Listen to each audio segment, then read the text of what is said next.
Good evening, ladies and gentlemen. Welcome to the Mid-Atlantic Bowling League's Dungeonbowl. We're in week number 7 of 9. So these games are very, very important as regulation winds down here in the final open competition of the season. We've got 2 teams in Division C looking to pick up as many wins as possible in these last 3 weeks. Tonight, we're going to have the Grimdark Orchard versus the Rockettes, Crikey versus Real Human. We've got Orcs versus Dwarfs. Let's take a look at the standings real quick before we take a look at the 2 teams up tonight.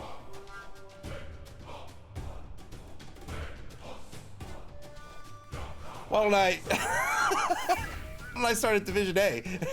There we go.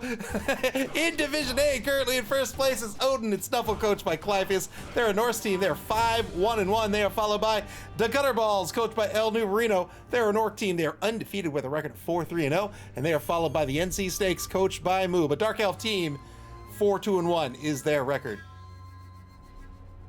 Over in Division B, in first place is BB Nut and the Believe Broncos, coached by Nurgle. Kind of coached by Nurgle. They're a Nurgle team coached by BB Nut. They're 5-0-1. They're followed by the Goodest Boys Strike Back. Old Gamer Mike's Necro team. They're 4-0-2. And Carnage Incorporated in third place, McMackey's Goblin team. They're 3-3-1. And over in Division C is where we are this evening.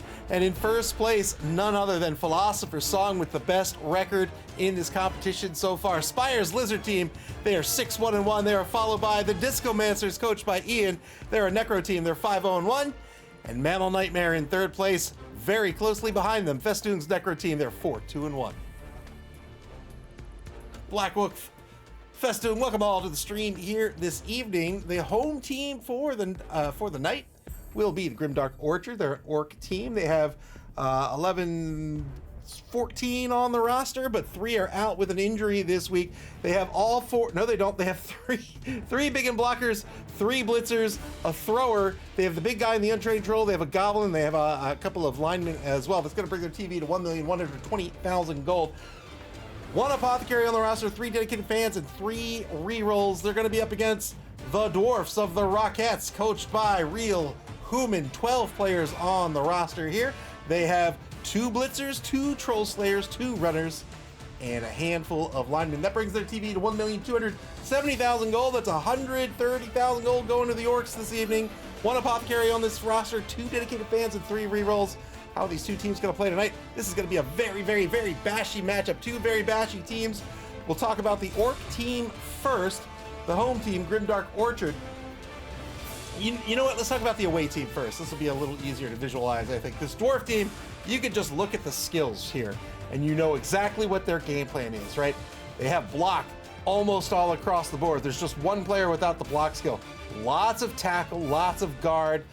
They've got a player with Mighty Blow. This is a team that wants to group up, get their assists, punch other players in the face, and eliminate players from the pitch, or on offense, just move a cage, right? Just move a big rolling cage down the pitch. Their big weakness, of course, is their slow speed. You can see the fastest players are the runners with just an MA of 6. That's a pretty average speed. The Troll Slayers and the Blitzers, a little less fast with an MA of 5, and then the linemen all an MA of 4. They don't move very fast. They're very slow, but they're very resilient, and they're very bashy. Very hard to take these dwarfs off the roster, with most of them having an armor value of 10 plus and thick skulls. The job really for a defense against a team like this is to stay ahead of them. You don't really want to go toe-to-toe with them, although that's a little different in this matchup. But if you can just stay ahead of them and hold them to a blitz, they can't go anywhere. They can go 1 space, and then that's the end of their turn. And as they slowly creep down the pitch, they're not leveraging their what's the word I want? Their strength. They're not leveraging their strength by being able to hit you a bunch of times. You're holding them to a blitz. You're staying in front of them. They can't get past you. Eventually, a dwarf coach has to make a big play, has to do something that may end up as a mistake. And if they do, then you can score. And if not, no worries. You've done your job on defense. On a Dwarven team on defense has a little bit more of a trickier job, and in this matchup, it's going to be no exception. These 2 runners have to be in the secondary. They're probably going to be safeties on the roster. and the 2 Troll Slayers will probably be linebackers on the roster so they can get where they need to go. These 2 Troll Slayers are going to be very key for the Rockettes tonight with Frenzy and Block, one with Mighty Blow. Dauntless may be a factor as well, but really these are going to be the 2 players that are trying to either break down the Orc formation or get Orcs off the pitch. They have to be very mindful of this Orc team. The Orc team is significantly faster than the Dwarven team, but they're not really a fast team. We're not talking about a Skaven team or an Elven team, so they can't really break away freely so long as those 2 runners or 2 somebodies are in the secondary downfield. Really, the job on defense for the Dwarven team is to also stay ahead of their opponent. They need to keep the dwarves in front. If not, those dwarves can get marked, and then the opposing team with the significant speed advantage can just run away. The dwarves will never ever be able to catch up when we're talking MA4, MA5. The Orc team, also a bashy team tonight. They have more strength, right? They have the biggins here with a strength of 4. They don't have as much block, but they have more speed. Most of their players, well, not most of their players, but many of their players have an MA of 6. Otherwise, we're talking MA5, except for the big guy and the untrained troll. So, thank you very much, Warmaster. Good to see you here.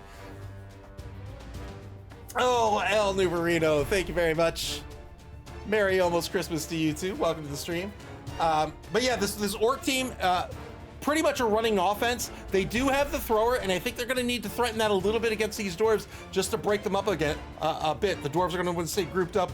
The Orc team wants to run as well, which means suggests they want to be grouped up as well. On offense, they're going to spread that line pretty wide so they can control as much of the pitch as possible. On defense, they may not. They may actually group up and just stay in front of the dwarves. They don't want to group up too tightly where these very slow dwarves can actually encircle them, get around them, and lock them down. But really on defense, they have a number of options. On offense, I think they need to leverage this thrower to just threaten that quick pass, maybe even the short pass. It's pretty risky here where we're talking about an MA of 3+ and a receiver of 3+ without a reroll. But if they could do that, they split up that defense just a little bit, and that's going to give them a little more room to run this ball on offense. They've got more strength. They've got more speed. They need to lean into that a little bit and really play a solid Orc running game against this Dwarven team tonight. Not give up too many blocks to those dwarves.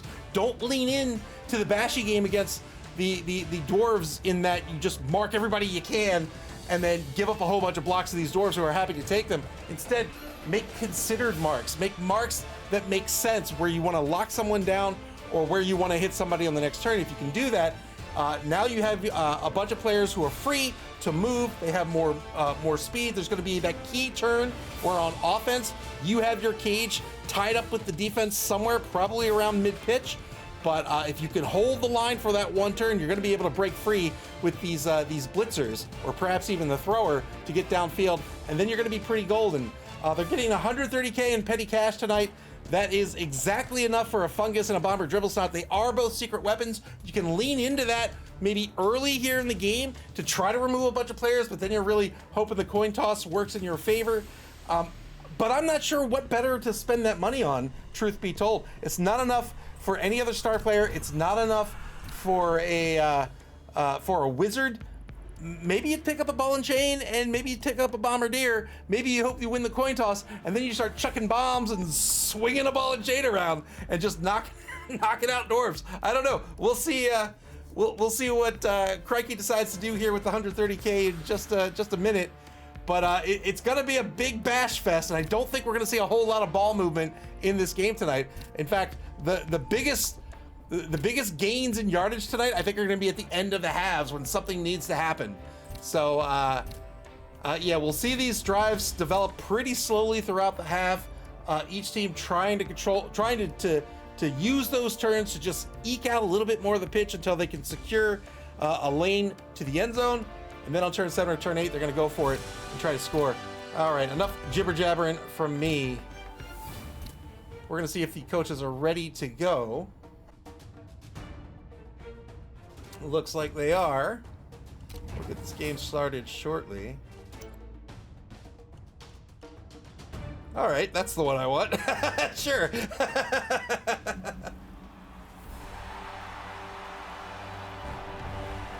Shamestone says, remember to hold the line. Love isn't always on time. Elder Marino says orcs are the agility team here. That's what I was telling Clayface about earlier in Discord. Orc blitzers dodge just as well as anywhere. Anyone, rather. Clear skies for the game tonight.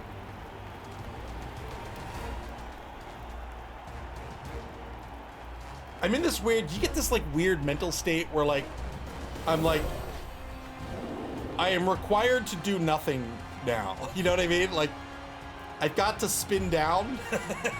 I'm not sure. It's like I don't know how to turn the key off. You know what I mean? Grimdark Orchard in the orange, the Rockettes in the pink.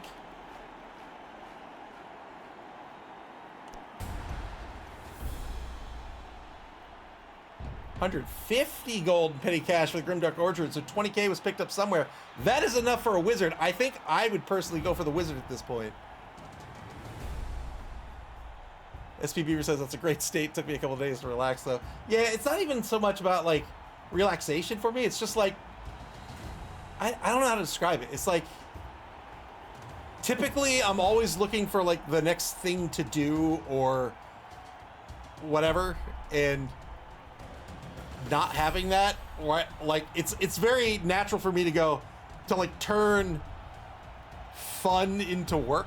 You know what I mean? It's like, all right, well, I'm playing Legacy of Kain, so I've got to do this, and I got to go to this cave, and I got to do that, and no, I shouldn't do any of that. Picking up a blitzer here as a mercenary, so picked up a blitzer merc instead.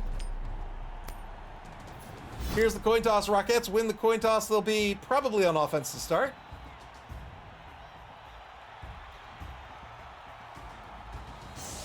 Yes, indeed, they are.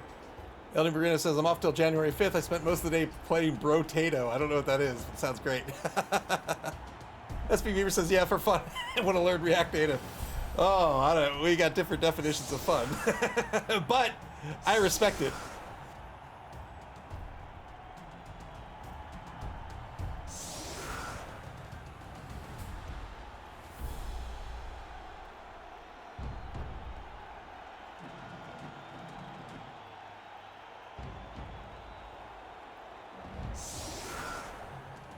It's the best $2.99 you've ever spent.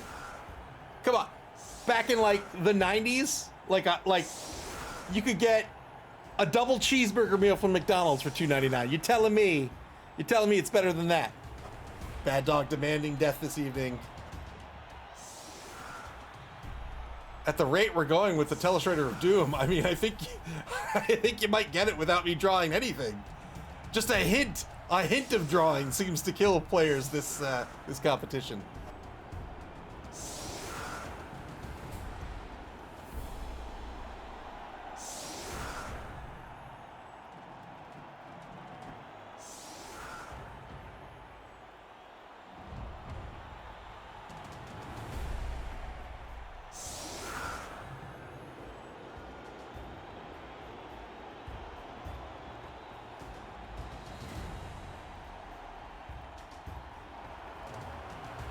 Here in the line for the defense. 3 rerolls for each team here. They've got they have 2 of the big ones on the line here. The big gun blockers are the strength 4 players. They've got the thrower back as the safety. It's a roguelike bullet hell. Oh, like that vampire game? Kind of like that? All right, 5 on the line now for the offense. They've got a runner who will certainly be back to receive. We'll see if he pulls back another player as well. They're pretty slow, so if there was a kicker on the opposing team, like they could kick this ball into the corner, and that would force the Rockettes to really have to receive with 2 players. They can get away with 1 right now, simply because this ball is going to go D6 and a D8 direction, so the opposition can't really choose where to put it. But when they could, if they had a kicker, let's say you just set up with 1, they just kick it away from that 1 player. So you really need 2 in order to get your offense started early enough here, especially when you really need every single one of those turns to make it into the end zone. SP Beaver says, what vampire game? Like Vampire Saviors or something?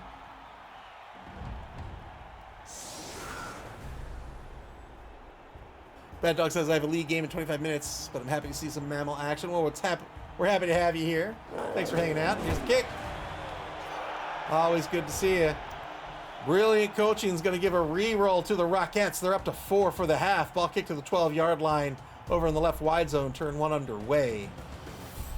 Kokina, the number 6 runner, will be the player to attempt to pick up this ball. It'll be a 3+ pickup attempt, but not, I was going to say not before some blocks are made, but not Kokina. Kokina not picking up the ball. Get some coverage on the ball here. Good action order. Protecting the ball first. Taking actions that require no die rolls before rolling dice. And now a 2-die block over on the left side of the line will be a push. Another push against Black Twig Spartan, the rookie big and blocker wearing number 3.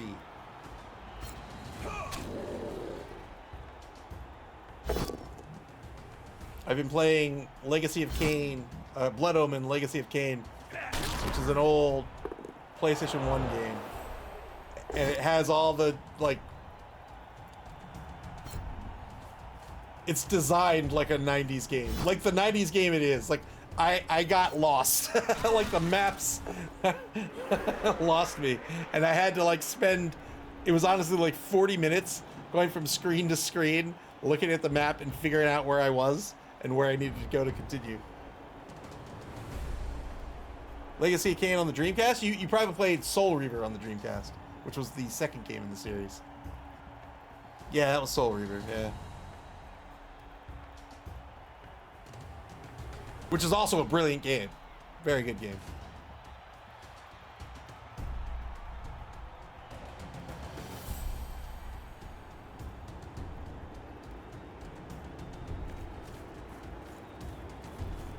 Black Wolf says, bro, people that didn't play games in the 90s don't know the pain of getting lost in a game. We didn't get no help. Figure it out yourself, bud. Yep. That or like a Brady Games guide.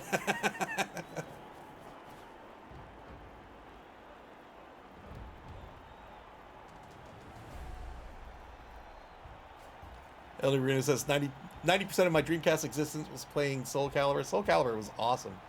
Soul Calibur was the last Soul Edge game I was really into, like the first Soul Calibur. When I got my Dreamcast, that was the first game console I got on day one. I was so excited. It came out on September 9th, 1999, $9,999. And it was really inexpensive. It was like $200, and I got Sonic Adventure, Soul Calibur, and NFL 2K. The very first 2K game. And I loved all of them. They were all great.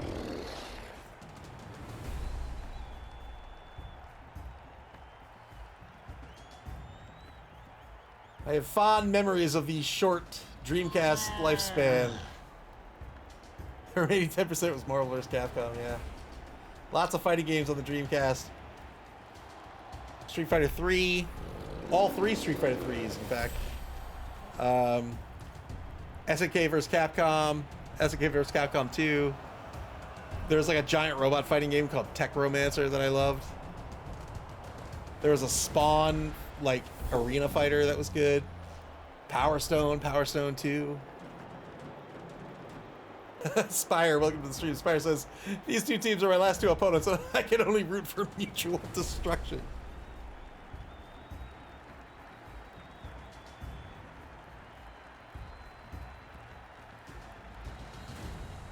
Oh, shoot, I forgot the predictions. Let me put the predictions up. I'll put it up for 10 minutes.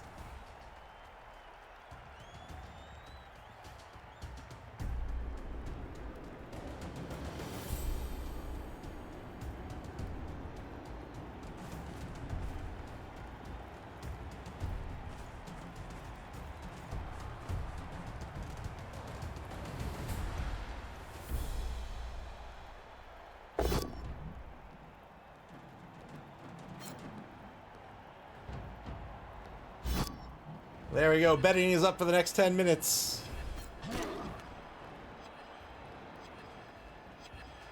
I did briefly consider renaming Dwarf to Necro just to keep my my error going. Failed the rush here. Needed a 2+ on the rush, as you do. which, as we all know, is a 900% failure rate. That will be a turnover. Turn 2 back to the Rockettes. Black Wolf says, Dreamcast was great. Too bad everyone had a giant CD rack of every game they ever made and didn't pay a dime for them. Yeah, me too. Like, once Dreamcast piracy was a thing, I downloaded and burned a ton of games.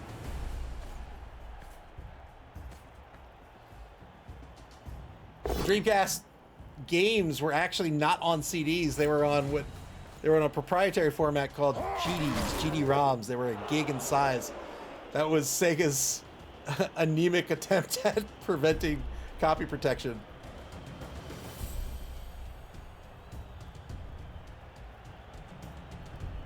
Even if you could crack the games, how are you gonna fit a gig on a CD? Well, Kraken Group said, let me introduce you to my friend compression.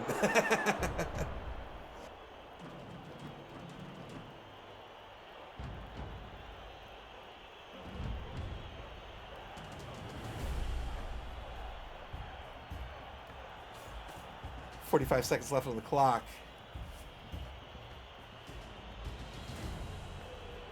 Rockettes deciding what to do here. So often when you're a running team or slow, whether you're slow or fast, what you'll end up doing,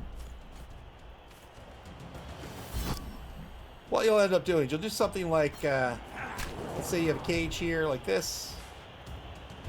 The way you're going to develop your drive is maybe I take a blitz over here, right? And I knock this guy down, and then I set up a guy here, right? Now I've got a place for my ball to go next turn if it works out, right? And then these guys can follow up and go here, and he can go here, right? Now I've got 2 more guys that maybe end up here or here or whatever. And I'm developing the next step, the next...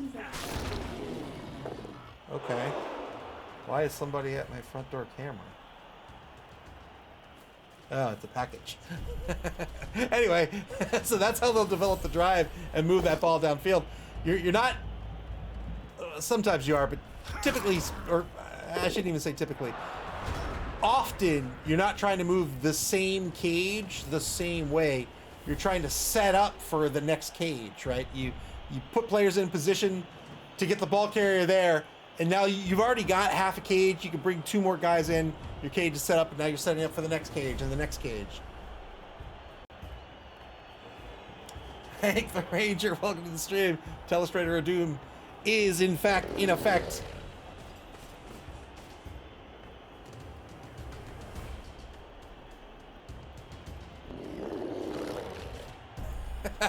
Oh, Sofiano, welcome to the stream. 5 stream streak. Thank you very much.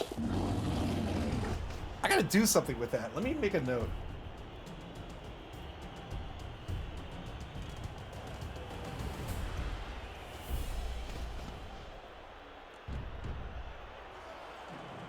Prank BB, welcome to the stream. Prank BB says, honestly, the next turn? I'm lucky if I'm thinking about this turn.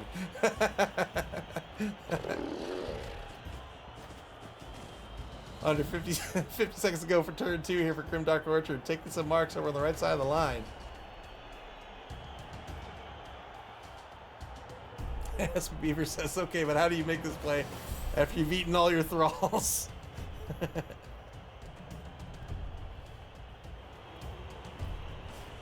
Sofiana praying to Nuffle. Here's the blitz over on the right side in the right wide zone. Gets the knockdown on Basalt. I think that's how you pronounce that. Breaks armor. Great armor break here. Thick skull. See, this is the problem. High armor and thick skull. It's really hard to remove dwarves from the pitch. But the good news is they're so slow. Look at that. MA4 costs 3 MA to stand up. They're out for a turn if they're stunned. Next turn they stand up. They only have 1 point of movement. Electric Man asks, how many games tonight? Just the one. Just the one this evening. Elden Marino says 2 minutes is really not a lot of time. 2 minutes is not a lot of time. That's why I think the bonus clock was a great addition to Blood Bowl 3. War Master rooting for the Orc defense. Turn 3 for the Rockettes. They have the ball on their own 4-yard line.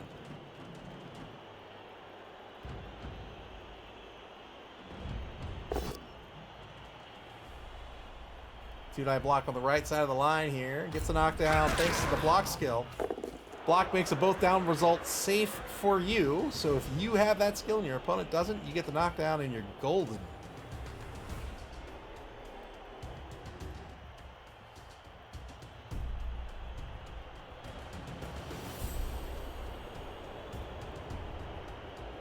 Dwarf teams have a lot of tackle as well. Not a factor in tonight's game. Tackle negates the dodge skill. This orc team does not have dodge on the roster. But devastating to teams that do rely on dodge, such as Amazon teams or Elven teams, Skaven teams. Really, anybody that has decent ball carriers, right? Human catchers.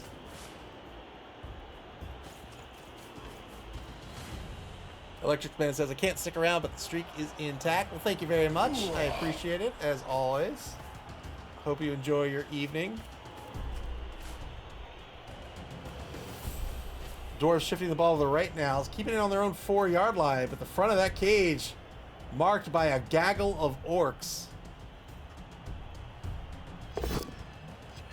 One die block on Fuji Ambrosia. Gets the knockdown thanks to the block skill.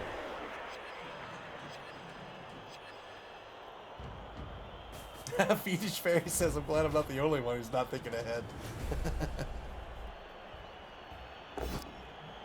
I mean, honestly, I'm hardly thinking ahead either.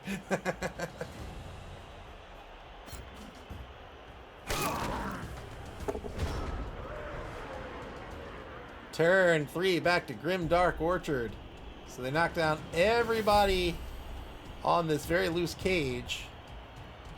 Save for Mutsu Trogsta over on the right side of the line.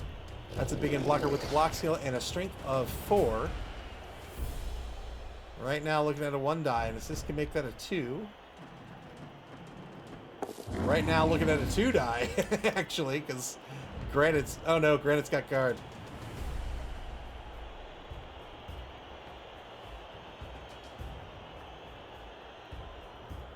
SP Beaver says, so with the bonus clock, we can get up to 1 hour and 16 minutes of Blood Bowl. Now we just need to add some TV time. It has to get to 3 hours a game. Wait, how do we get an hour 6? Oh, you're including turn time. I got it. I got there in the end.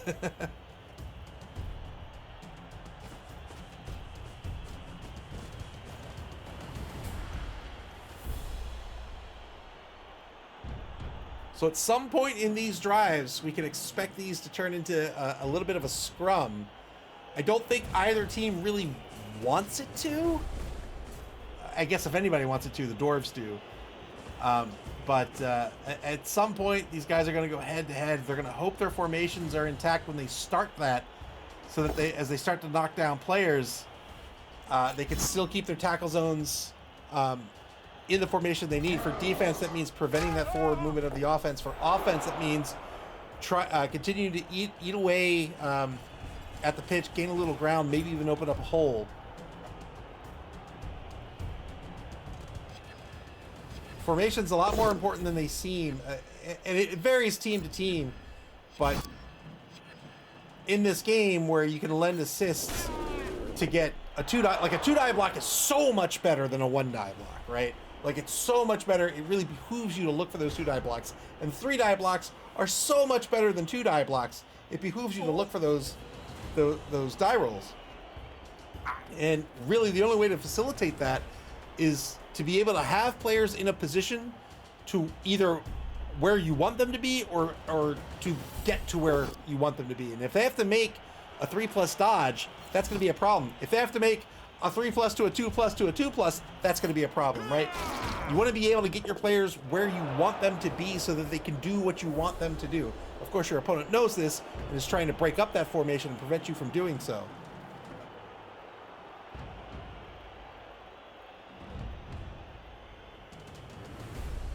Less of a problem for certain teams, like a Skaven team with 4 gutter runners. MA9 adds 2, dodge all day.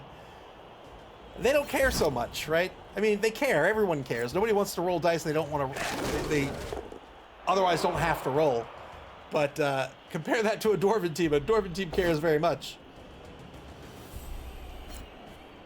Tudai against Vuko Pekka gets the knockdown.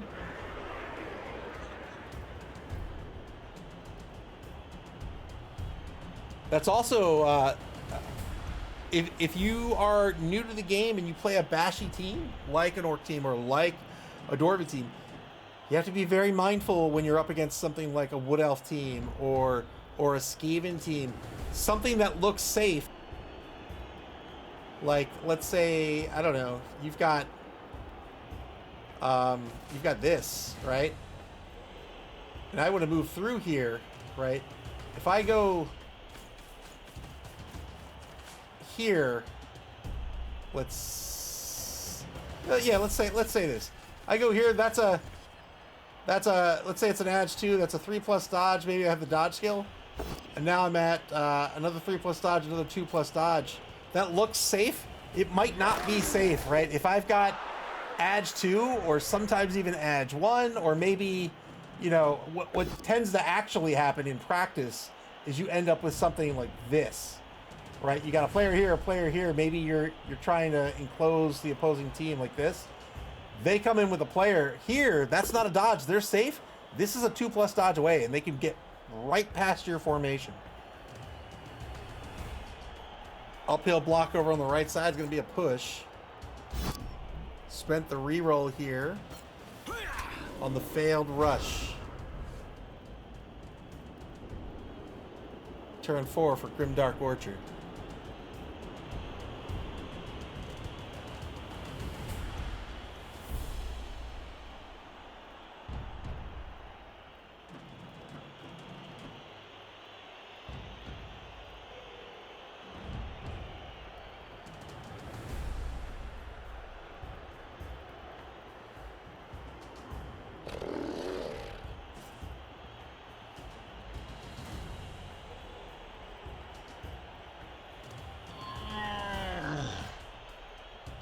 A 3+2+2+ is not insurmountable. Like that's not bad, right? When we're talking about having a reroll, or even more than one reroll. I didn't realize until I think it was yesterday, might have been the day before. There's a new Spinal Tap movie, which I was amazed. I hadn't even heard of it. Well, I've heard of This Is Spinal Tap, but I was so excited. So I watched it. It was good.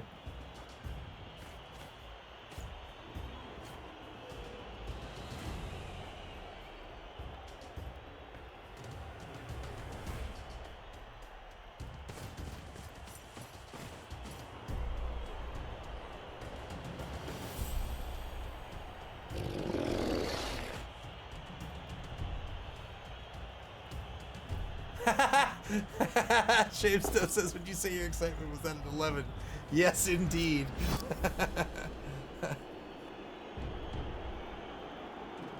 This is Spinal Tap is just a brilliant classic.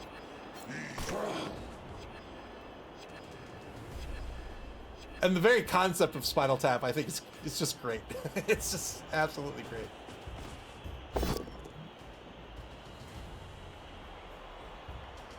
I don't think people who have never seen the This Is Spinal Tap, I don't think they realize just how much verbiage we've gotten from that movie. Like turning it up to 11, right? That comes from This Is Spinal Tap.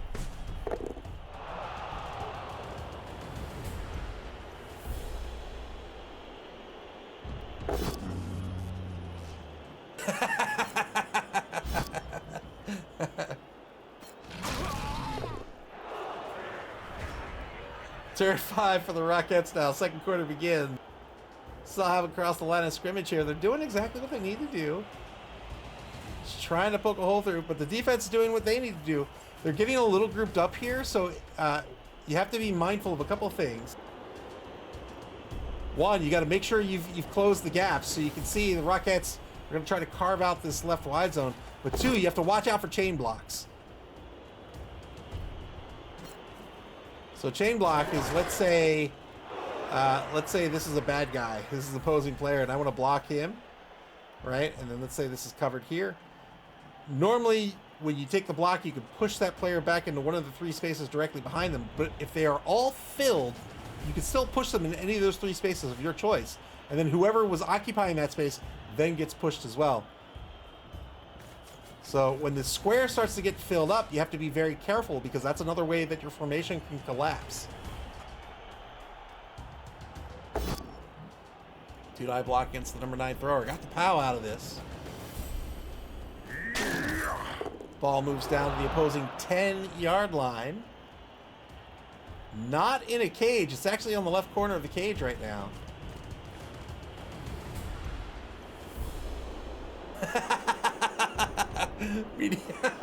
Mediocre greatness. Welcome to the stream. Yeah. He choked on his own vomit. They can't confirm it's his own vomit. Oh, I love that movie.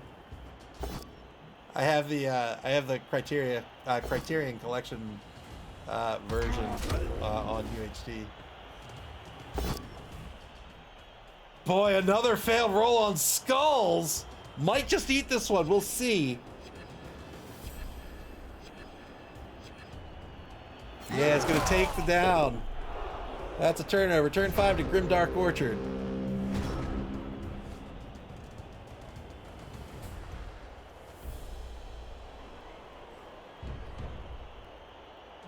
Apparently, so I don't want to give anything. Well, I guess this is giving something away.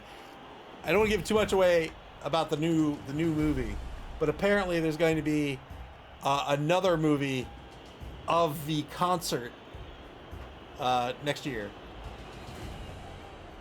I don't know if you'd call that a movie, but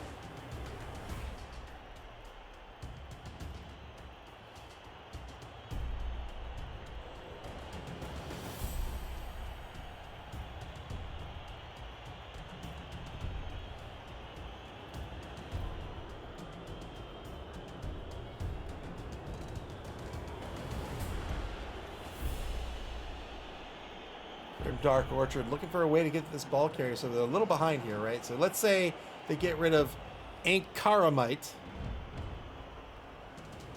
Max Smarag here, the mercenary blitzer. He could go 1, 2, 3, 4, 5. Yeah, best he can do is mark.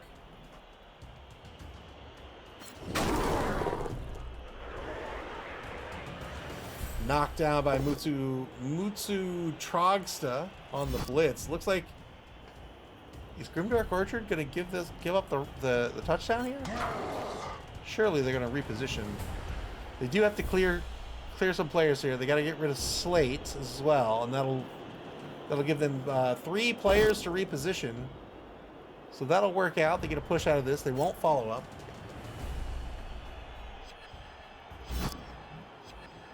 Wifey says, I love watching Halflings versus Kemri. Uh-oh.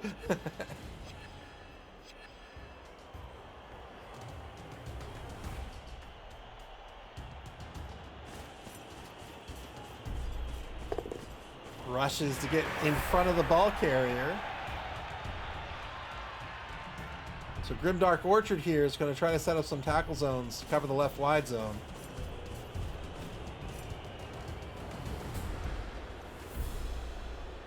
Looks like they might actually end up with a player here.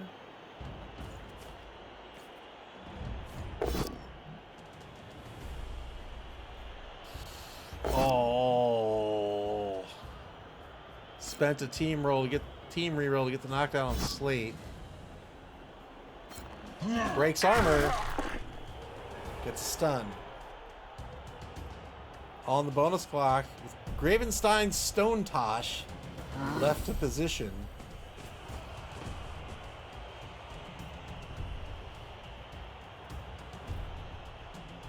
Well, has the troll as well. Troll's really stupid.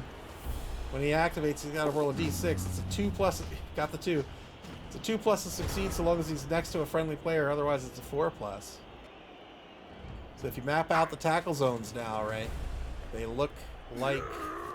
Actually, they don't look like that. They look like this.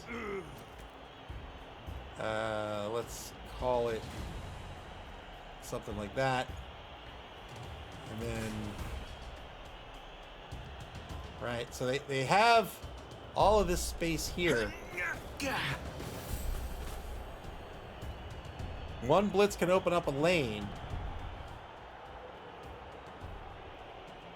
Cleffy says, blitz and try to make it past the defense, maybe. They're still not in scoring position.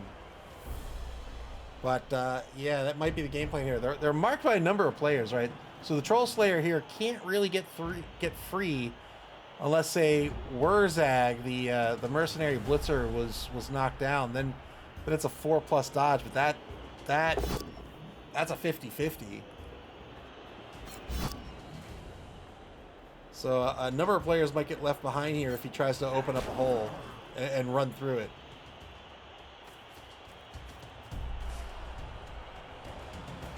Yeah, exactly.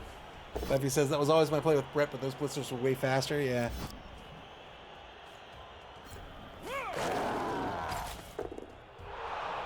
Sun to open up the left sideline with the ball carrier. Still has plenty of movement left. Might try to score. Hanging out on the 22-yard line. Looks like they're not going to do it. Oh, boy. Scary stuff.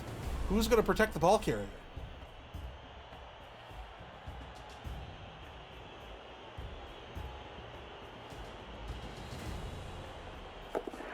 One rush towards the end zone. Is he thinking about one more rush to score? Does he think he can stall this out for a turn? Gonna stall this out for a turn. Takes a mark on number 12. Doesn't have to worry about number 6 after the stun.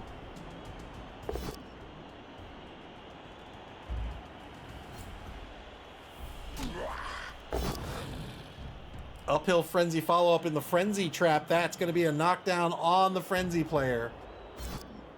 One dive frenzy. Had to follow up due to frenzy. Frenzy requires it. We'll take a second block. This one was uphill. Results in a skull. Turn 6 for Grimdark Orchard.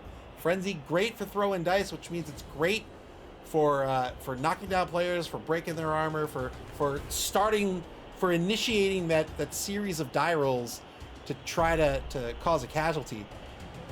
Not so great for positioning because you have to follow up.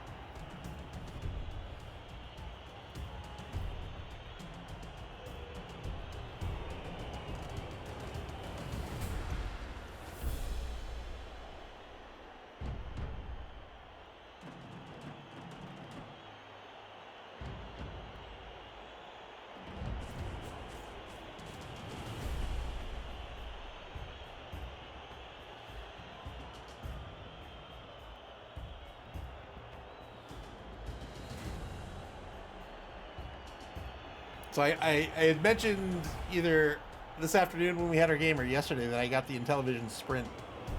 And I've been trying to play Intellivision games. They are indecipherable. I have absolutely no idea what I'm doing. Clavius with the 3-stream streak. Thank you very much. Yeah, I've got to set something up for that redemption. Thank you very much. It's good to have you as always.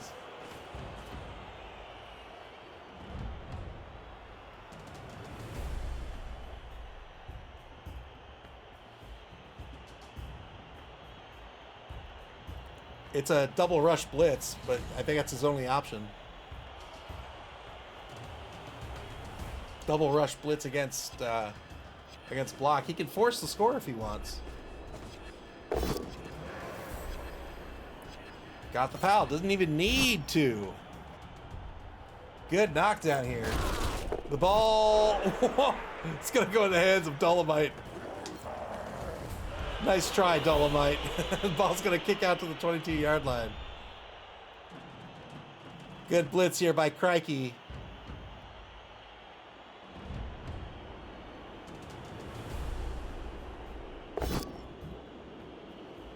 So, again, we talked briefly about this in the pregame, how it would be a game of inches until we get to the end of the half, and then a team specifically the Dwarven team would, the Dwarven offense would feel like they need to make a move. That was the move they made right there. Just weren't able to hold on to the ball. It doesn't mean they're out of this. They're going to try to blitz down that big end blocker and recover the ball here.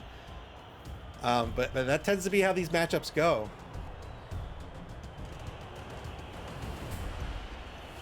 If they can't get significant forward movement with their cage, they can't open up a hole. Eventually, they're going to have to make something happen.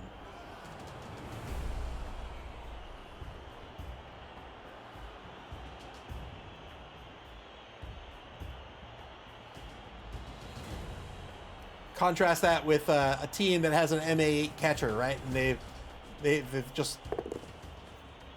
run their catcher downfield and easily threatening to score. They have a passer, a thrower on their team.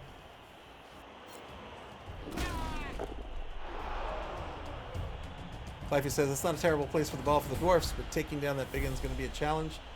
Strength 4, no skills, but strength 4. Turn 7 for the Rockettes.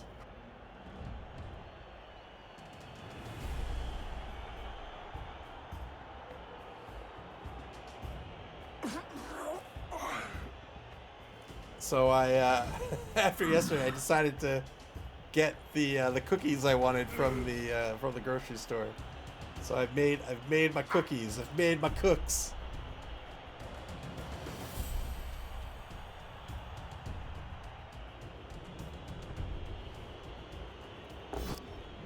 I probably have. I mean, it's gotta be. Let's see. It's gotta be like 2,500 calories of cookies in the kitchen. Black Wolf says some Pillsbury. I think they were Toll House, but yeah. Same idea.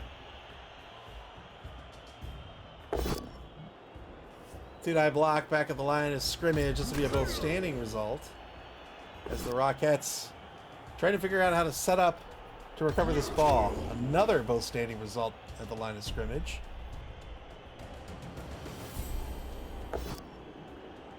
Now one die against Pizzazz Pekka. Gets a push here. That's going to free up Masonite, the number 11 lineman. Rushes to take a mark on Gravenstein Stonetosh. Now the blitz is a one-die blitz currently. Ooh, 3+ dodge fails. Here's the reroll. Fails the dodge. Big loss there on the failed dodge.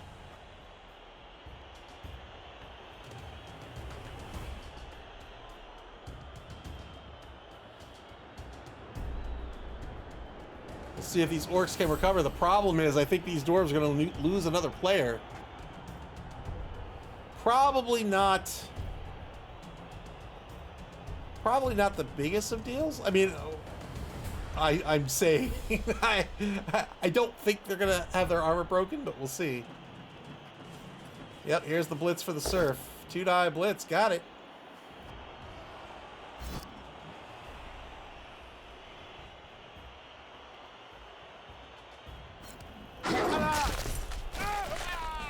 The cheerleaders are just like, yeah! Go team! No, that's bad for your team. Go team!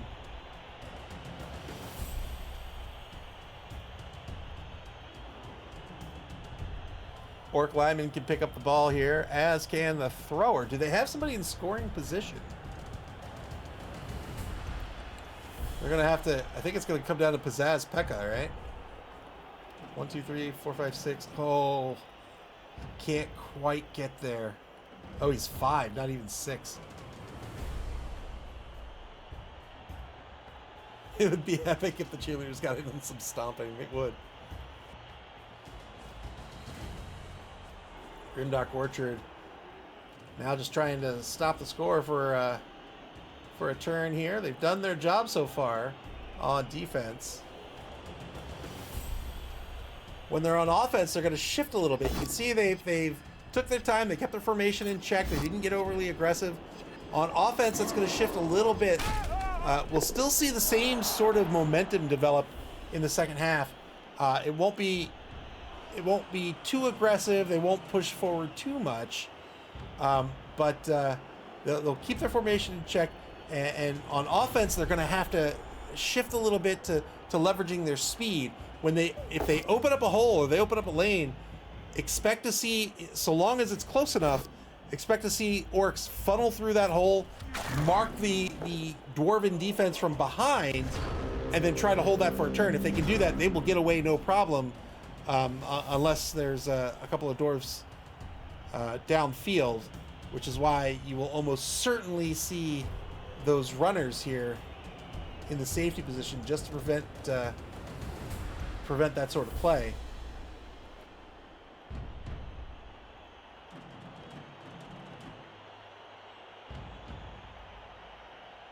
I tried to play the Intellivision golf game and I couldn't figure it out. Like, it's like any other golf game. Like, you pick your club, got it. Pick a direction, got it. Check the wind, awesome. You hold down the button to, like, you know, to set up like your backswing. Double skulls, has to spend a reroll here. Gets the knockdown on the first frenzy block after the reroll. No rerolls left for the Rockettes. And then, like, you press it, and then, you know, you do your full swing, and then you press it again, which is like normal, but like, if I do like a full swing, the ball only goes like 30 feet. But if I do what I think is like a quarter swing, the ball goes 300 yards. I have no idea what's happening in this game.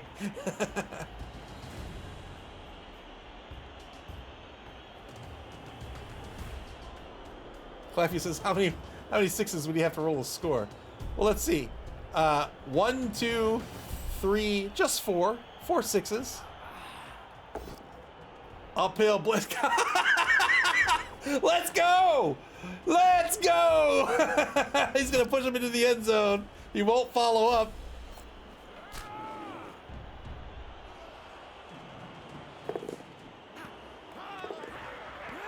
Didn't work out. Good attempt though by Real Human.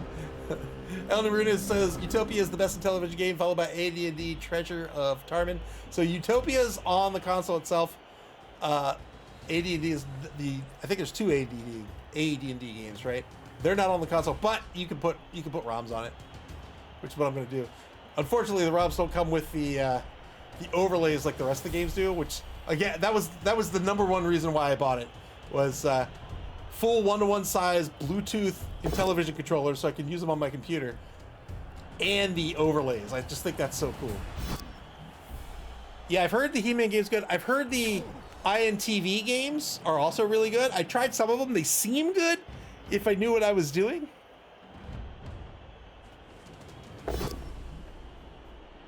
Two-die blitz against Dolomite. There's the surf.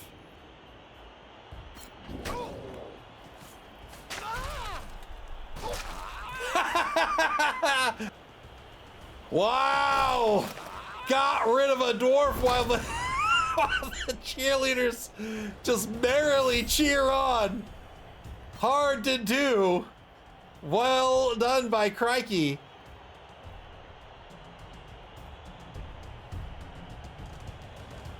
Got the surf, the crowd taking Dolomite out of the game.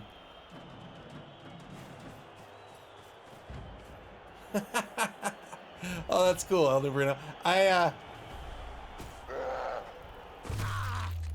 Oh! 2 dwarf removals in 1 turn, 2 in a whole game, and I'd be cheering. Wow! 0-0 at the half, but Grimdark Orchard comes out of that on top. 2 removed dwarves, and they stop the score.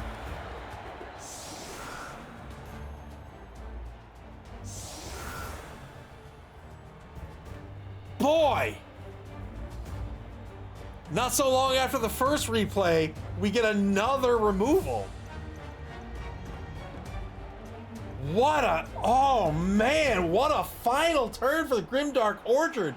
Remember those two safeties we talked about here? They're out of the game. Those are the fastest players on the team, and now a significant advantage going to the Orcs. They have a significant speed advantage now. Wow, huge turn. Clifey says, how many dwarfs are left now? Should be 10, I think? 3, 7, 8, 9, 10. 10. One-man player advantage going to Grimdark Orchard. Chamestone says, go Orcs.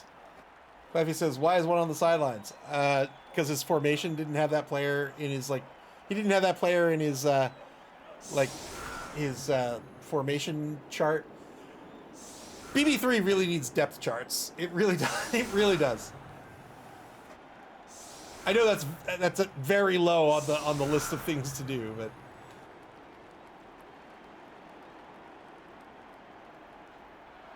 giving up the sidelines to this Orc team, I don't know. Boy, after losing those runners, I don't know if that's wise.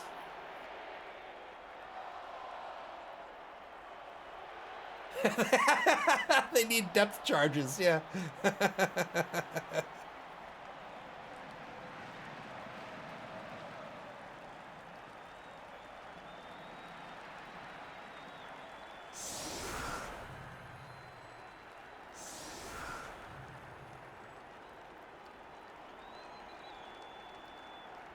So the Orcs, it looks like they're going to try to encircle the defense here. 5 on the line for the Orcs, just 3 on the line for the Dwarves. The Dwarves are going to have a real tough time here. If they get locked up, there's no way they're going to... Well, never say never, right? But it's going to be real hard getting at this ball.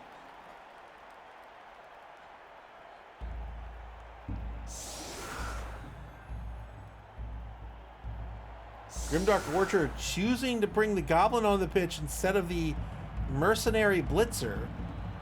So I think that is to keep the throw teammate option on the field.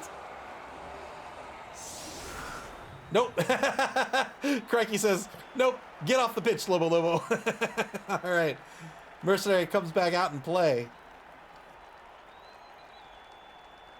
Spire says, injury fouling a dwarf runner. Plato is jealous. Grimdark Orchard with 2 in either wide zone here. So 9 on the line with number 9, the thrower back to receive on their own 16-yard line. I like to put my thrower back one more space. That freaked me out. I didn't like that. One more space back. High kick's not going to matter. Or doesn't matter where you position him on a high kick. You can get him under the ball. Failed the 50-50 catch. That's all right. He'll get another opportunity here on turn 9. Now it'll be a 3+ instead of a 4+.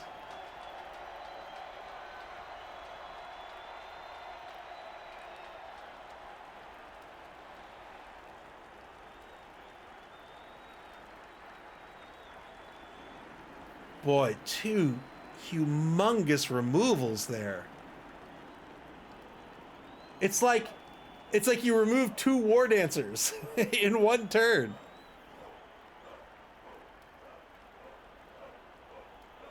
Except the War Dancer has AV10 and thick skull. 2-9 block on the left defensive end, gets a pow out of this.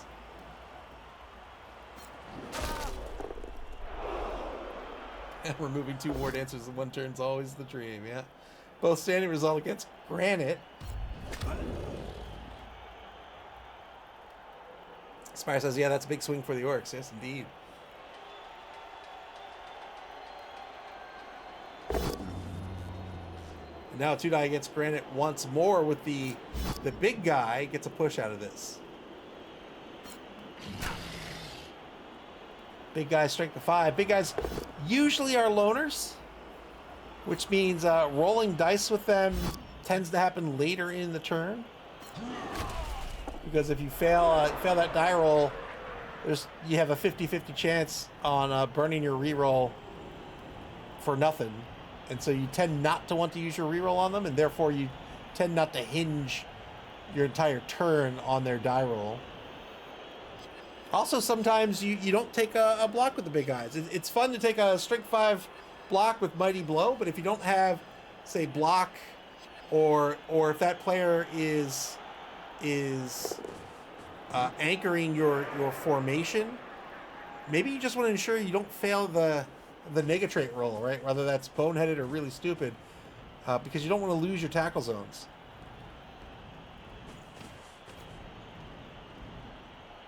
Good ball pick up here to bring the ball up to Grimdark Orchard's 8-yard line. And now Real Human really has to be thinking about what to do here. How to recover this ball, how to stop the ball. That's goal number one, right? Like, so when I play, not that I'm a good player, but I like to think of the half in terms of primary and secondary objectives. So like, if I were on defense, my primary objective is usually, not always, but usually stop the score, right? Scoring is how you win games. So my job on defense is to stop the score. But my secondary objective is that recovering the ball. Is that getting the ball back? Is that targeting that war dancer? Whatever it is, I break the problem space down into those two things. And primary objective is goal number one. That is what I must be focused on. And secondary objective is what I can do if the opportunity presents itself. And I can make the opportunity present itself. Like, that's always available to me, but I can't shirk my primary objective for my secondary objective. We talked about in the Lizard game how that was changed a little bit, where my primary objective there was hunt the skinks. That was goal number one. Get the skinks off the pitch, and then my opponent can't score. If the opponent can't score, the opponent can't win. Here for the Rockettes, they've got to stop this score. They're spreading out wide here against these orcs. They're up against a significant speed disadvantage. They don't have those runners anymore, and if these orcs get behind them, the Rockettes may very well lose this game. The orcs have the speed advantage. They can run it all the way to 24 if they open up a lane and then stall it out for a few turns. And then the dwarves, I mean, if the dwarves have a full quarter, they stand up uphill blitz. Wow.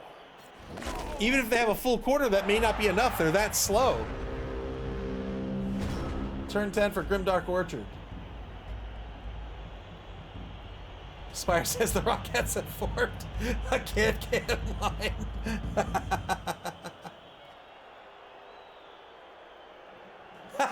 Black Wolf says, let me write this down. Score more than them and don't let them score. Okay, got it. Perfect. Clavy says, when I played Chaos Dwarfs against Lizards about 700 times, it was skink blitz any turn I could. Yes, indeed.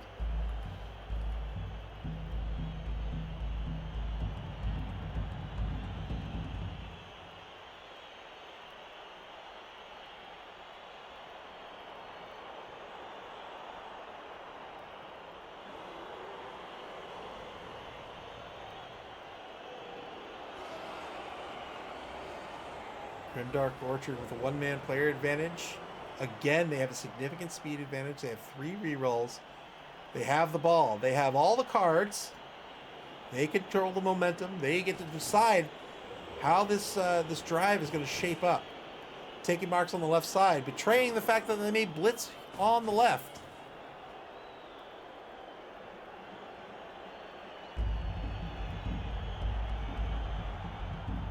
Is the plural of skink a skank? I like watching how Automod categorizes these terms. Like, Automod's like, no, that's bullying.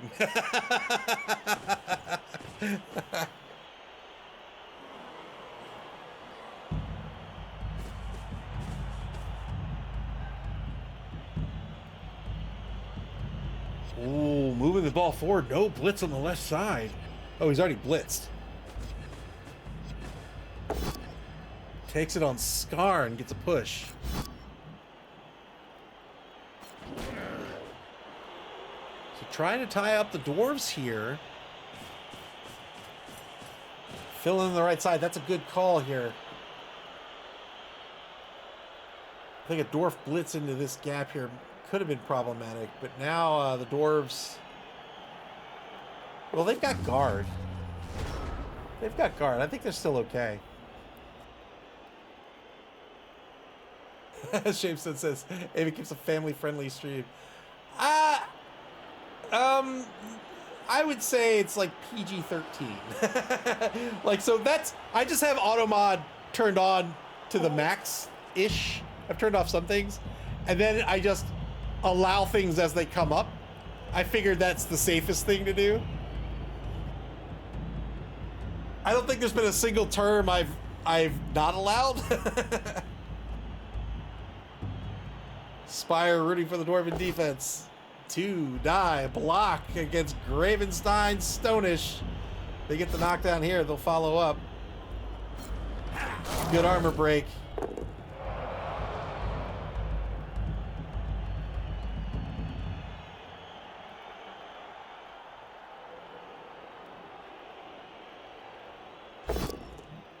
And now a 2 die against Vuoko Pekka gets a POW. Chain pushes number 7 off to the right side of the ball carrier.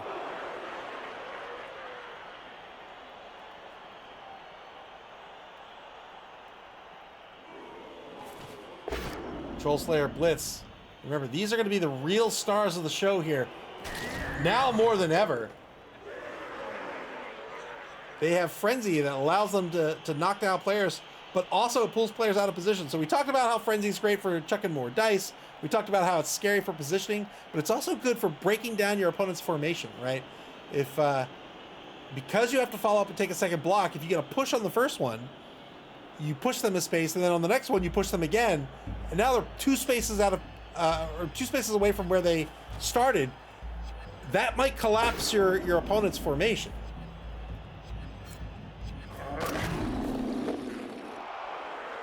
Iron Cynic says, as Andy says, if you're going to base, really commit. Orc's taking a bunch of hits. Yeah, I'd agree with that. Like, don't mark somebody without a reason. Like, if you're just going to take 1 mark against somebody, I would say, why are you doing that? Is that so they don't go anywhere? Then that's okay. Good pal here. Is that because you want to punch them? Well, remember, they get to punch you. Oh, no. Wow. Wow. What a removal. Black Twig Spartan out of the gate, or out of the drive here on the knockout. Now Grimdark Orchard. Not looking so pretty on the left side of the field here.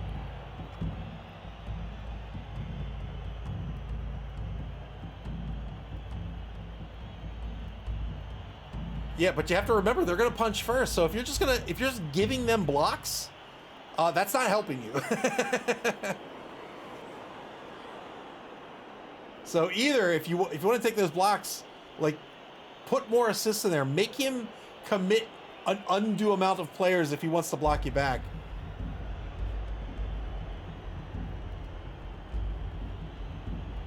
Spirit Juice praised to Nuffle.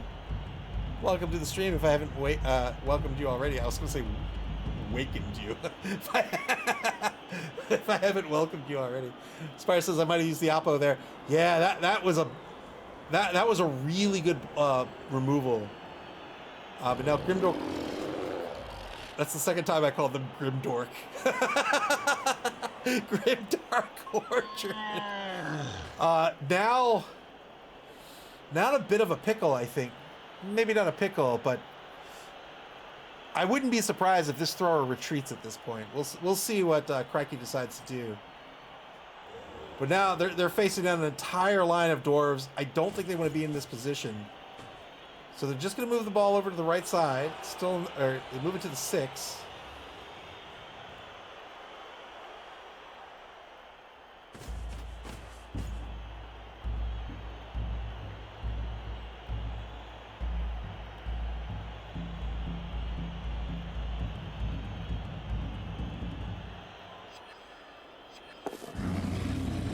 Troll stands up for the stand-up blitz. Oh, no! Oh, God, through the loner roll. Oh, scary blitz worked out there. So again, big guys typically have an armor break. They don't have to worry about that second Troll Slayer for at least a turn.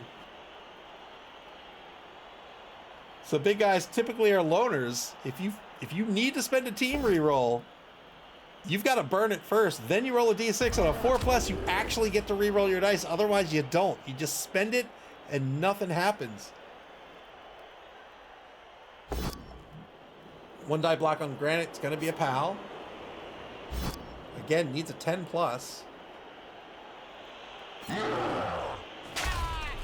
McMackey says guard disadvantage making it hard for the orcs, especially with the big ones around on the ground. Yeah, like I don't think they want to be going toe to toe here with the dwarves. Turn 11 for the Rockettes. They might find themselves under some heavy pressure here.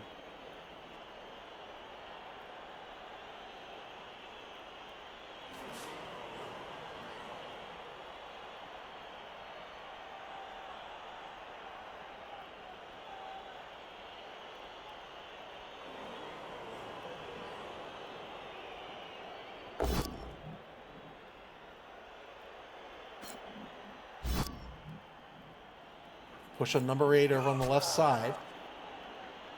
Here come the dwarves. So they're going to cut off Gravenstein's Stone Tosh. The question is where where's the blitz going to be? Yeah, there's the cutoff. Marking number 7 as well.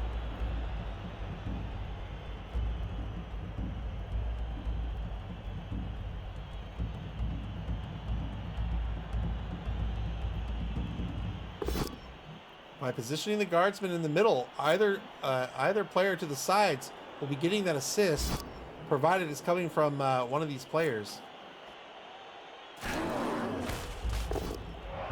Oh no! Oh no! Another removal here for the dwarves.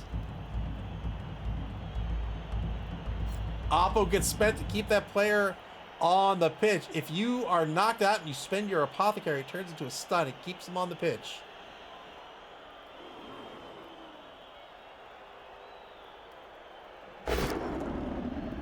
Two die on Mutsu Trogsta. Gets a knockdown. 9+ breaks armor. Starting to chain block some players aside. I don't know about that. Blitz over on the right side. Got the PAL here against Max Smaragd.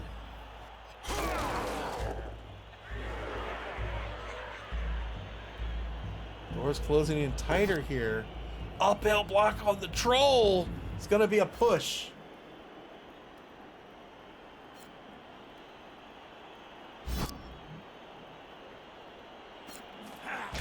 Keeps a player free.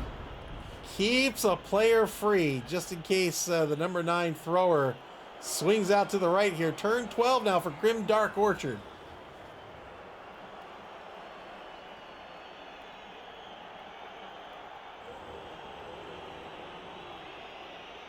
You said this might turn into a bit of a scrum. I didn't realize it would be a full team-on-team, like, trench warfare battle.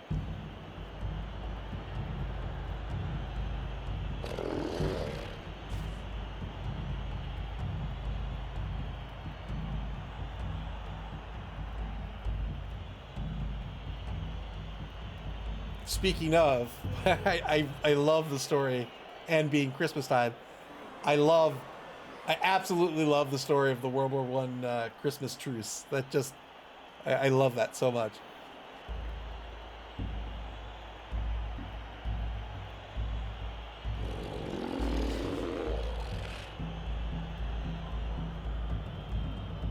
"55 seconds to go here for Grimdark Orchard." Black Wolf said that story is so amazing. Yeah, it really is. It really is. Two die blitz on Quartzite. Gets the knockdown here on the blitz.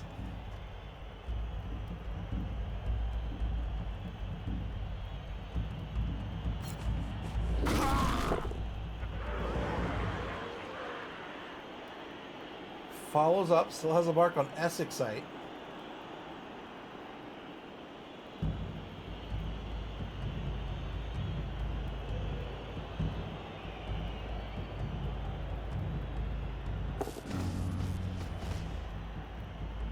Tell it, Uncle Ava.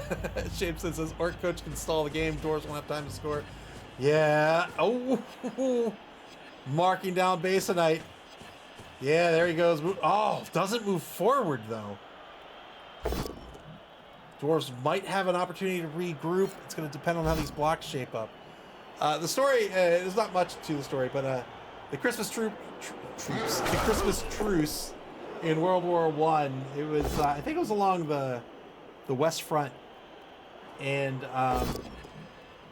basically what happened during Christmas, the belligerents came out of their trenches and walked across no man's land. So remember, like, World War I was a time of technological innovation that resulted in tactics that hadn't quite caught up. And so it was, you know, you'll often hear it was a war of attrition, right? So like soldiers would just get mowed down. And the Christmas truce is when the belligerents got together and they were like, you know what? Not today. And so they walked across no man's land and like exchanged gifts with each other and like played soccer. And it's just a lovely story. It's like, you know what? We're not killing each other today.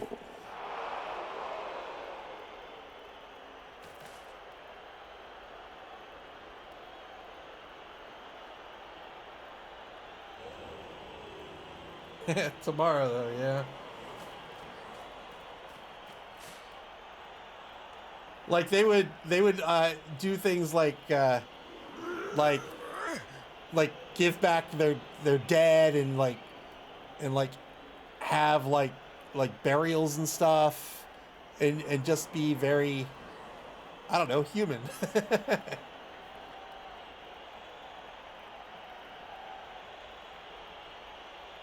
Yes, indeed. They were back at it the next day. 35 seconds left in the third quarter here.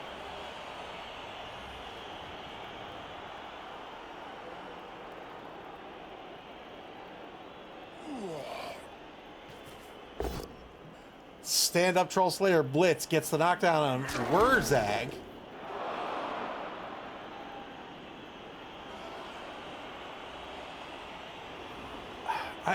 I might have, I don't know, that's a tough call. I might have taken the push there and hoped for the knockdown, get another follow-up, and now I'm, Troll Slayer's 4+, maybe not.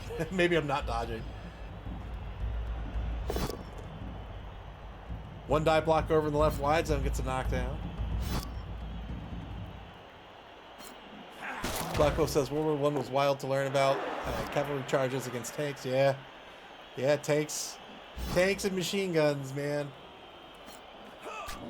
Lifey says treating the enemy as if they are human is bad for making war. It is. Fourth quarter begins here as Grimdark Orchard, probably not further downfield or as far downfield as they want to be here in turn 13. But if they can't score, they may very well have this game in the bag with just 4 turns left. Even if the Dwarven team were to get this ball back on turn 13, man, it's going to be a slog for them to try to get into the end zone, especially losing their 2 runners.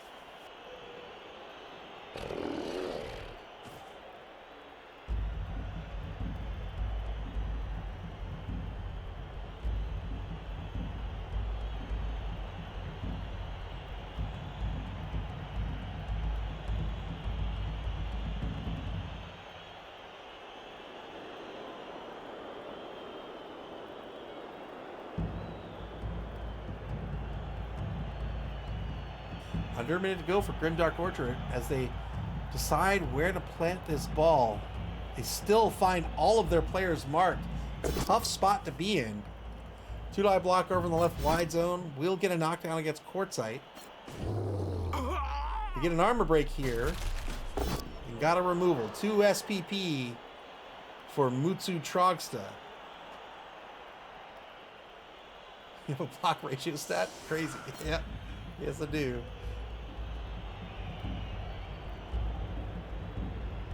One less dwarf to worry about. Way over on the left side here of the formation.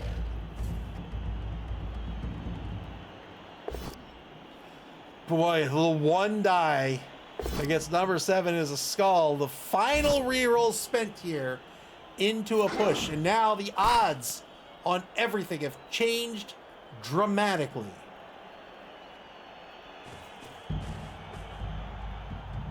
Crikey, he's gonna have to, whoa, pulling that ball back into the left side here. 2-die block on Skarn, gets a push. Yeah, I'm not sure I have either. It's a Christmas miracle.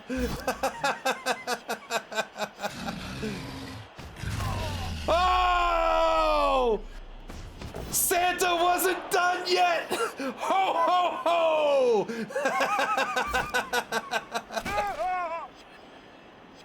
Oh, the apothecary saves the day. And Karamite's gonna go back into the reserve box. Turn 13 for the Rockets.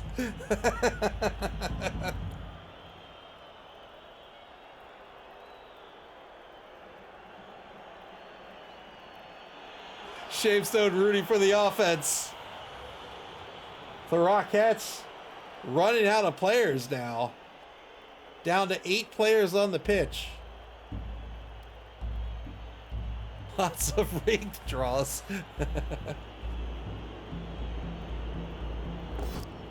2-die blocking against Pizzazz Pekka. Gets a push out of this.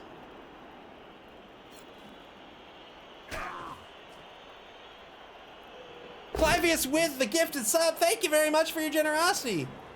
Thank you kindly. Enjoy the sub, Iron Cynic. Thank you, Clivius. That was very nice of you. McMackey says they've got dice on the ball.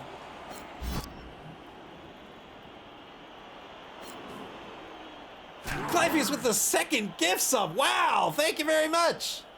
Thank you, Clivius. Enjoy the sub, McMackey. Thanks again, Clivius. I appreciate it. Firelight the Blitzer here, free currently.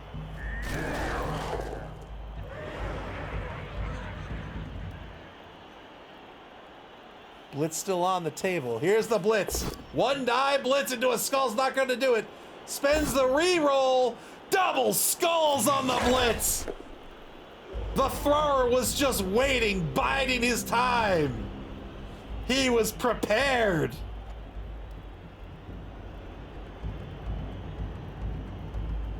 One-die Blitz on the thrower. Rolls a skull. Spends a team re-roll into another skull.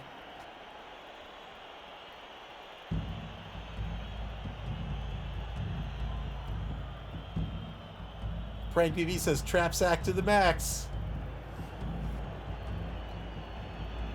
Shavestone says Knuffle has blessed the orcs. Clivius claws. Turn 14 for Grimdark Orchard. They need to start thinking about moving this ball. They have a pretty solid opportunity to do so here.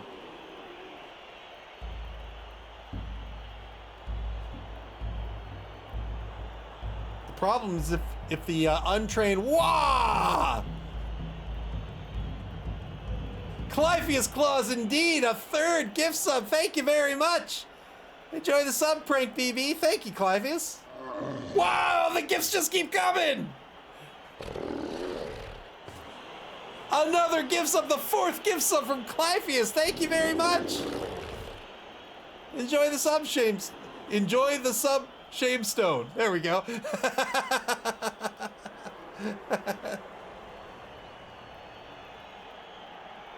So I think at this point, so if he wants to run this way, he'd have to rely on that troll, and that troll's probably not going to be a 2+. He'd be a 4+ on the really stupid. So I think instead maybe he wants to go this way with the dwarves locked up. Well, he could still go to the right, I guess.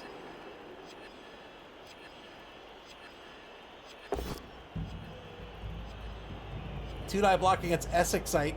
gets a push out of this. Grimdark Orchard back on the bonus clock. They have just 30 seconds remaining. They've got to make a decision here in turn 14. They've got to end the next turn in scoring position. 20 seconds to go.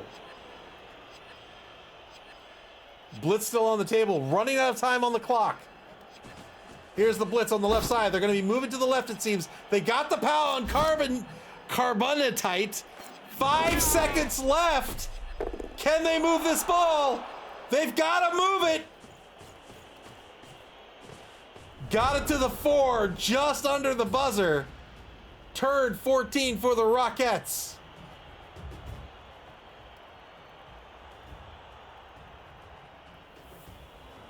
Grimdark Orchard will be down to 2 minutes for the final two, each of the final 2 turns here of the game. The Rockettes with plenty of time on the bonus clock, and they also have re-rolls remaining. They have 2, as opposed to the Orcs having none. The Rockettes at this point, very unlikely they're going to get on the board. So their job here is to try to end this game in a draw.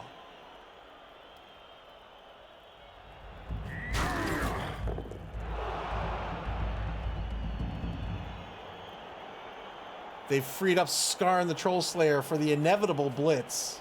Well, I don't actually think he can get there. 1, 2, 3, 4, 5, yeah.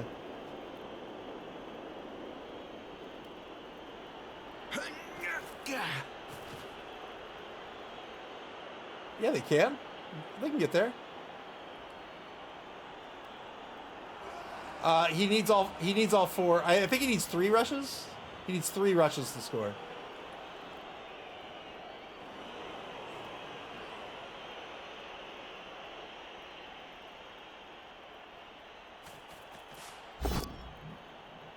Yeah, the thrower's MA5 with 2 rushes, that's 7.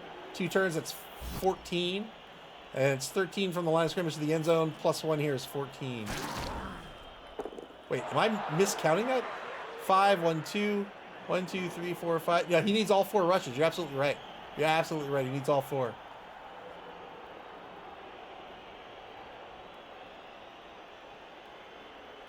Mark on the ball carrier here.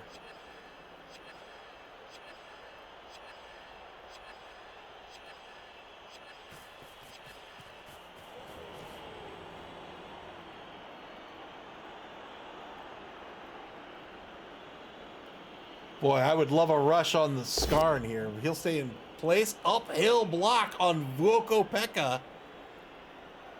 This is going to be a push. There it is, lowering the rush failure rate from 900% to a paltry 99%.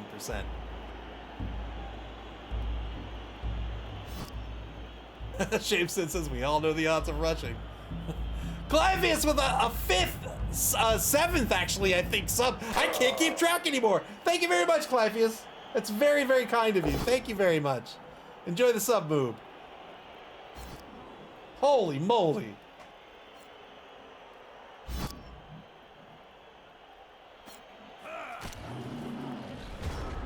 Turn 15 for Grimdark Orchard. They have got to boogie. They've got a motor with the thrower as far as possible and somehow keep the thrower safe too. A push on the thrower will push him out of scoring position. Oh!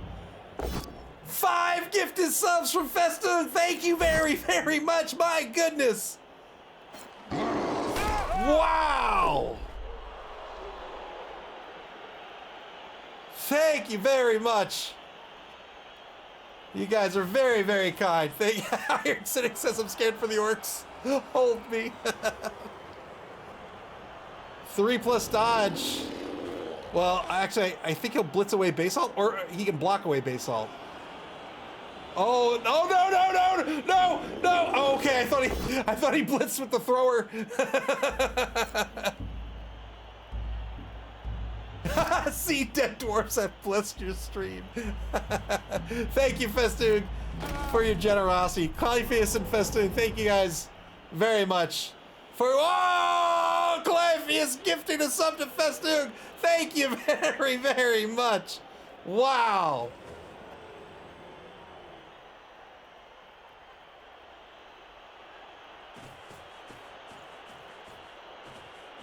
Oh, he's got to rush. He's got to rush twice. There's one. Got to rush again. There's two. Trying not to get pinned on the sideline. Now is going to put all the hopes into Nuffle on double skulls. Yeah, thank you both very much for the gifted subs. I appreciate it. And enjoy the subs, everyone who's received one tonight.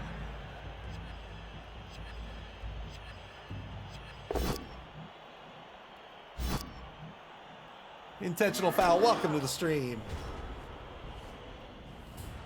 Turn 15 for the Rockettes.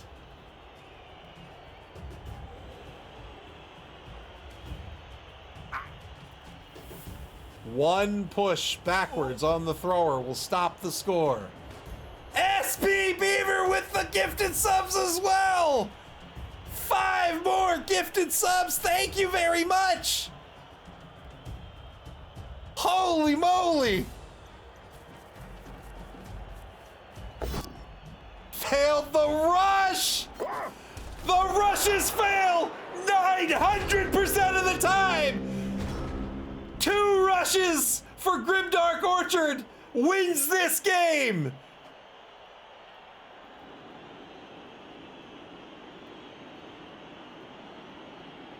Thank you very much, SP Beaver, for the gifted subs. Thank you. Nerd King Danny, welcome to the stream. Here we go. 1 rush. No rerolls. 1 more, and they've done it. There it is. Grimdark Orchard wins the game. Unbelievable.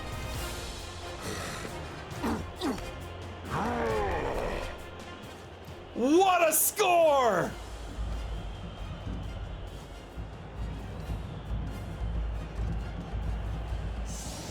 There's 1 more turn of the game. If there's a timeout, I still don't think the Dwarves can do it without any runners. Wow! What an end to the game! That was a Pips maneuver after all. Unbelievable double rush failure for the Dwarves. Quad rush success for the Orcs.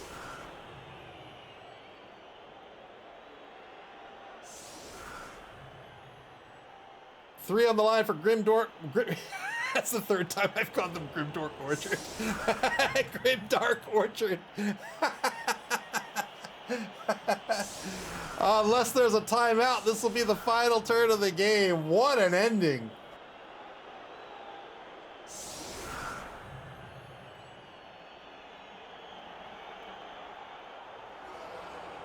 The Dwarves, the fastest players they have are MA5, and that's in the Blitzer and the 2 Troll Slayers. The Blitzer is really the only viable ball carrier, as the Troll Slayers are Edge 4+. I don't know how you're going to get this ball in the hands of the Blitzer and the Troll Slayer. It's got to be both, right? One's got to recover this ball, got to pick up the ball on the kickoff and get it in the hands of someone else. Festoon, thank you very much for the bits. I appreciate it. Here's the kick. If it's not a timeout, that is game over. It's a pitch invasion. The crowd doesn't like Wurzag. They're like, you're not even on the roster. Get out of here. Why are you here? They stun the mercenary. 2 knockdowns, or 2 blocks to make here. Looking for some SPP. Got nothing out of that one.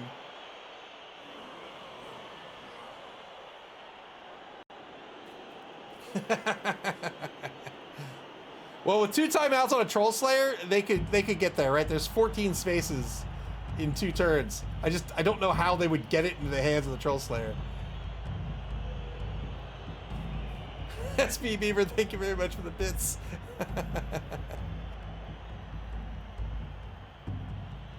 The old GG foul, let's go. Oh, there's a blitz. Got the POW on Gravenstein Stone Tosh. 10+ breaks armor. Oh, he broke armor. Got a stun out of it.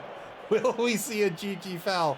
There's currently 4 assists on it. Doesn't look like it. Oh, it does look like it. There's currently 4 assists over on Vuoko Pekka. Here we go. 6+ breaks armor. Got nothing out of it. Didn't get called off the pitch either. We'll try to pass for a point of SPP here, and that'll be the end of the game.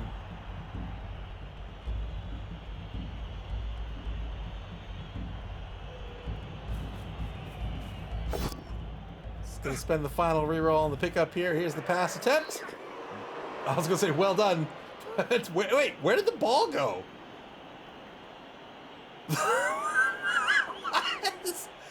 Oh no, look at the clock. What has happened? Oh no. Somebody needs to F4 out, I think. Or Alt F4 out.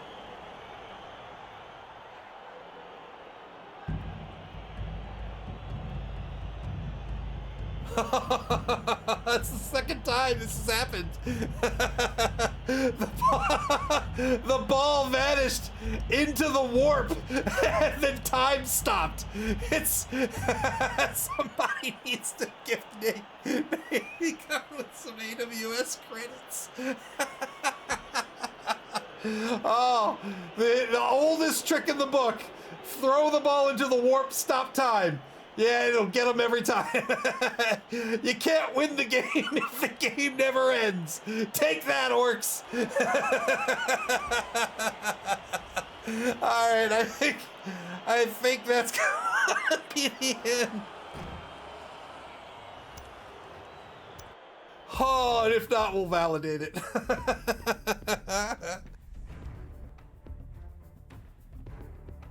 All right, and with that, Grimdark. Is that the 5th time I said it? Grimdark Orchard will be in 5th place here. They pick up another win. Congratulations to Crikey there. Excellent game. A ton of fun to watch. Yeah, very well played by both coaches. It went down pretty much as we expected. And those big plays, boy, were they big. Very well done. That was a ton of fun. All right, let's take a look at the schedule. Oh, you know what? Let me do predictions so I don't forget. Crikey says, so what do I do to get out of the game screen? It's stuck for me, but not for real human. Alt F4. You have to stay there forever. Just Alt F4 out and you should be good.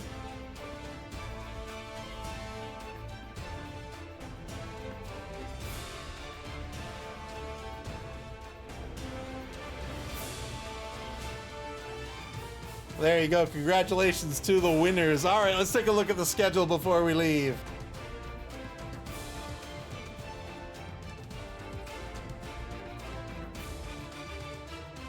All right, coming up, oh, nothing. Coming up next is nothing. Great. But there's 4 more games left to schedule in week 7. And when those games get scheduled, you'll be able to check out and get alerted to that schedule on our website at maml.club. That's maml.club here on Twitch or on our social media pages on Blue Sky X and Facebook. You can also watch previous games on our YouTube channel. Let me put a link to the Discord channel in chat. There it is. You can also come hang out in our Discord channel. We have dedicated channels for both the schedule and the standings, and the schedule there is in your local time zone, so you don't have to do any weird math to figure out when the next game is. I mean, if you saw this game, why are you not playing? Blood Bowl is incredibly fun. It's one of the best tabletop games that's ever been made. I love this game so much. You can play Blood Bowl via Blood Bowl 3 on Steam, the Epic Game Store, PlayStation, and Xbox, and a tabletop form at your friendly local game store. Let's see if anybody's playing Blood Bowl, shall we?